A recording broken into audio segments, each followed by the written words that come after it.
हमारी औरतपुरी में और नगर में कोई किसी प्रकार की प्रजा को या किसी को भी कोई कष्ट नहीं होना चाहिए। हे राजन, हे महाराज दशरथ, आप चक्रवर्ती सम्राट हैं और आप उत्तर को अपने पुत्र और परिवार के समान समझते हैं। भला परिवार का पालन इतना अच्छा हो तो प्रजा में क्यों न कुशल पूर्वक रहे। हे महाराज, आपके राज्य में किसी प्रकार की कोई असुविधा नहीं है। प्रशासन आपका गुणगान करते हैं और कुशल पूर्वक इस अवधि में अपने जीवन का यापन करते हैं। हाँ मंत्री जी, ये आप ठीक कहते हैं। ऐसे बहुत कम राजा होते हैं जो प्रजा के हितैषी और दीन दुखियों के साथी होते हैं। संजय महाराज, आपका कथन सत्य है। और नीति में कहा है, जिस सरोवर में कमल नहीं, जिस घर में पुत्र नहीं और जिस नगरी में राजा नहीं, वह मरघट के समान होता है। महाराज, आपका कथन उत्तम है।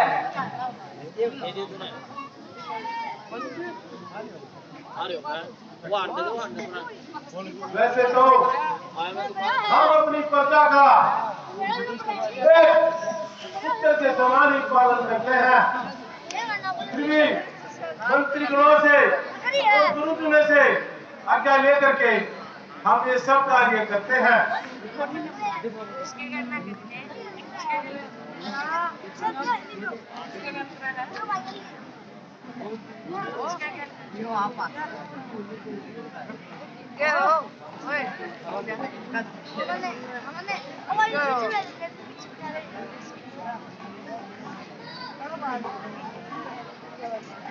मंत्री जी, कहिए महाराज। आप कहिए और नगर का भ्रमण करके लाइए, हमें सब संदेश बताइए।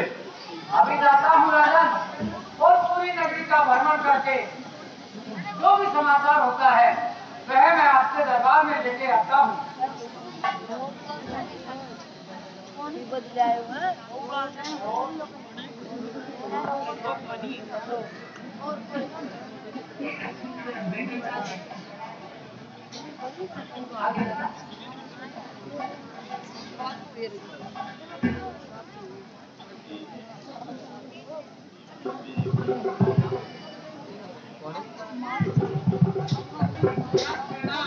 खुश रहो मंत्री।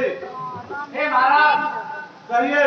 प्रजा पूर्ण रूप से कुशल पूर्वक है और राज्य की सीमाओं पर अच्छा पहरा है।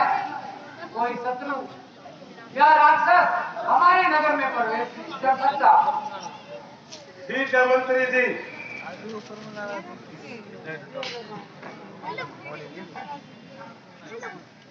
माता पिता के चरण में संपूर्ण करके याद करो मेरे हृदय में दीन बंधु करके नमस्कार है आपसे दशरथ अभिनय।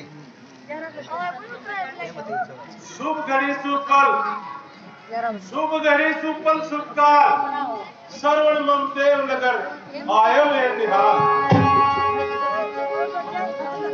कहो श्रवण तुम्हारा अपने आने का कारण भी कहो। हे महाराज, आपको जो पता है मेरे माता पिता में सुदेव का नाम है, बस उन्हीं की उसी के लिए दादा भटक रहा हूँ।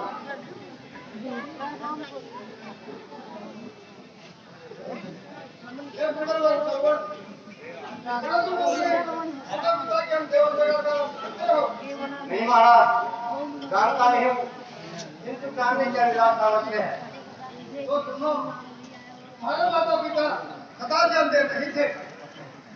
काफी समय तक उन्हें कोई पुत्र नहीं हुआ तो उन्होंने ब्रह्मा जी का और तप किया। तब ब्रह्मा जी ने प्रसन्न होकर उनको कहा, तुम्हारे भाग्य में पुत्र का मुख देखना नहीं लिखा है।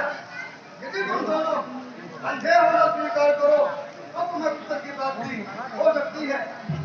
और इस प्रकार उन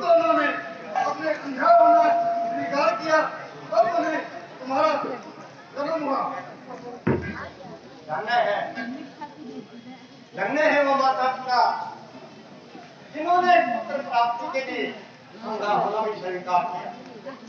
ये है विशाल हृदय, ये है माता की ममता। किंतु मैं भी ये प्रतिज्ञा करता हूँ, मैं उनकी सेवा करने के लिए अपने जीवन को ही बलिदान कर दूंगा। नहीं नहीं बेटा, मैं अपना जीवन बलिदान करने की आवश्यकता नहीं है। यदि तुम शिकार तो फिर कोई उपाय बताइए। हाँ, एक उपाय है। यदि तुम उन दोनों को अपने कंधों पर उठाकर काशी प्रयाग और राजस्थान अगर भ्रमण करवाओगे तो उन्हें उनकी आंखें पुनः मिल जाएंगी। अवश्य महाराज, अवश्य। अभी ये सवाल माता पिता को सुनाता हूँ। मैं खाली हाथ आया था वो झोली बढ़ते जाता हूँ। धन्यवाद बेटा, तुम संसार को तुम जैसे पुत्रों की आवश्यकता है। श्रवण कुमार तुम धन्य हो। परंतु बेटा श्रवण, तुम दो अंधे प्राणी को कैसे तीर्थ कराओगे? हे महाराज, भक्ति के सहारे और परमात्मा का आशीर्वाद और आपका आशीर्वाद अगर साथ रहेगा तो बनाकर काट की कावट उन्हें कंधे चढ़ाऊंगा, फिरूंगा तीर्थों पर और उन्हें नाहन कराऊंगा। धन्य हो पुत्र, धन्य हो तुम। संसार में तुम्हारे जैसे पुत्रों की आवश्यकता है।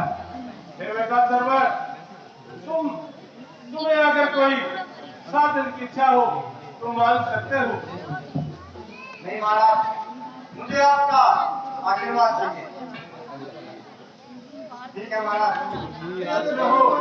तुम्हारा कल्याण हो। मैं जाता हूँ और माता पिता को